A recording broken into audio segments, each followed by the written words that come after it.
Best Moroccan player right now. There's a couple, sorry. I will say a couple of names.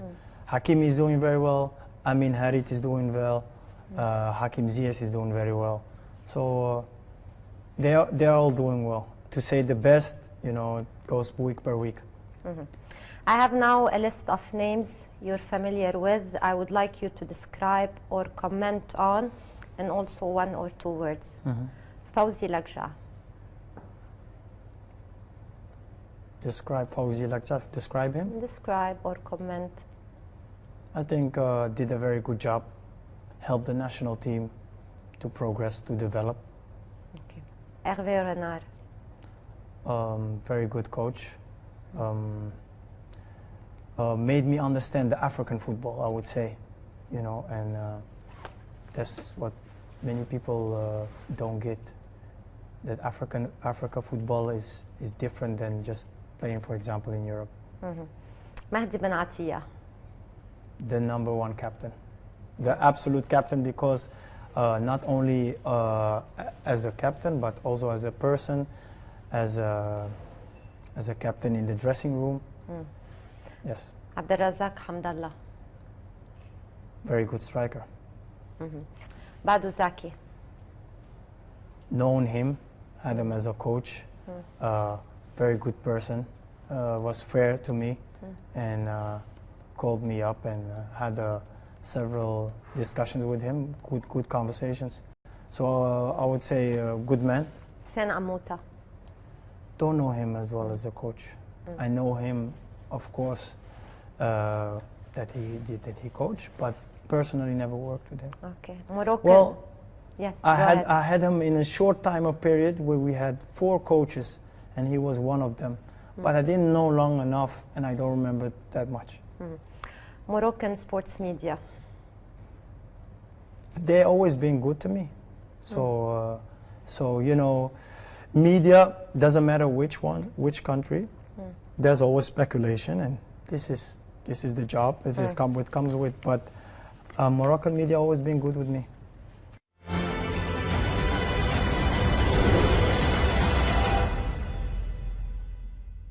Now, Mbarak, this is our final stop. We have selected or chosen pictures from your social media platforms. I would like you to comment on these pictures. Okay. One by one, please.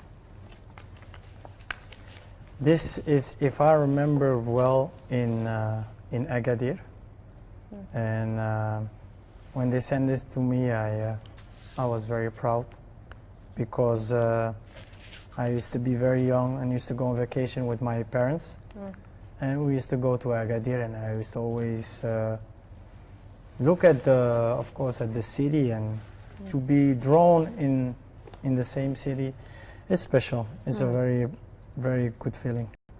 Next. Yeah. It's when I was 12 or 13 years old.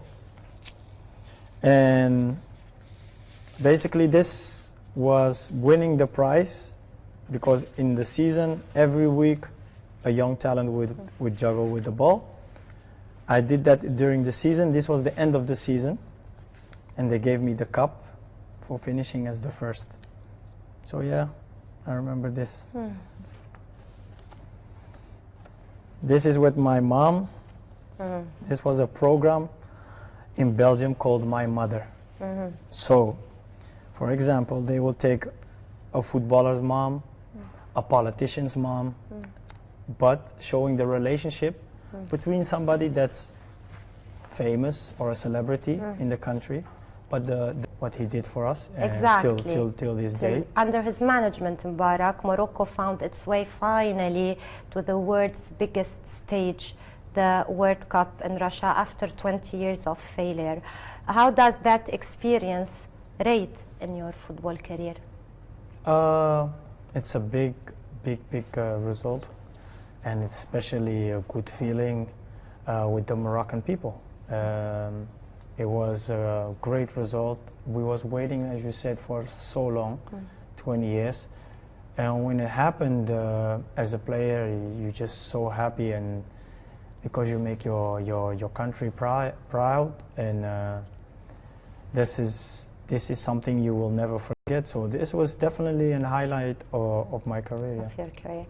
Despite falling in a tough group with Spain, Portugal and Iran, the Moroccan team displayed a solid performance. Why do you think you failed to qualify for the next round? What was missing? The result. I think we started good, but maybe our expectations for the first game was, I didn't know, we lost in the last minute, and we did everything to win, and we pushed so much, and we ended up losing the first game, the second game as well. So as a final result, you ask why didn't you go through? Of course, in football we did very well, but also you need to win. And you needed luck, maybe? Little bit of you luck? Can, yeah, this is some things that that definitely play in the game. You need also a little bit of luck. After this solid performance in Russia, the Moroccan team was the top dog in the CAN in Egypt. You did well in the first round, but in the second round you were knocked out by Benin. It was a real shock to all, Mbarak. No doubt you still have some unforgettable moments in that game and in the tournament as a whole. Yeah, I think we started good, and we played against Benin, and like you said, sometimes you need also luck in a football. You get the last minute, we missed a penalty, we missed many chances, and it was just not our day. And of course, everybody expected a lot from Morocco. So to get knocked out early, it's a surprise. It's a surprise, and what can I say? It felt very difficult to accept. You were disappointed? Yeah, very disappointed. Did you think back then that the national team was in need of the services of Hamdallah, who left the camp following the Gambia friendly game? If you can see something happened like in the game where he wanted to take a penalty, but you had the name of Fajr as number one. So when you come in the dressing room, and there is Faisal Fajr as the number one penalty taker, even as an attacker, you want to take the penalty, but you should also respect what the coach say and what kind of lineups he gives. So you can always feel a certain way, or you can expect a certain way, but I think it's more important what is fair, what is the rules, and you respect that. The group. The group. Well, you know, if you leave the team, basically you left the country. So it was up to him, but nobody ever pushed him away, nobody gave him a feeling.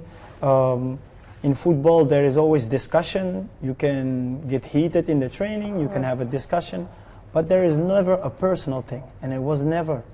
But of course some players, they feel maybe they're, like you said, injustice, but there was always fairness. He can feel that there was injustice, but it never was, because I was there. Okay. You made the hard decision, Barak, hanging the national boots. Do you think it's high time, or maybe you took the decision, this decision, when Hervé Renard decided to leave the national team? No, I think there's a lot of young players coming, and are getting to an age, 34, 35, you still can give a lot, you feel it, but I think also there's a time to come and there's a time to step down. Exactly. And I think there was a correct time to step down. The new head coach, Halilovic, who succeeded Hervé Renard, is notorious for turning a blind eye to stars, as he did with the Algerian national team. Do you think this attitude will be useful with the national team of Morocco? Well, I think every coach, no matter what his name is just to be fair and give everybody the same chance. I don't know him personally. I don't know him I never had him as a player. Of course, you hear about things, but as my opinion, it's not a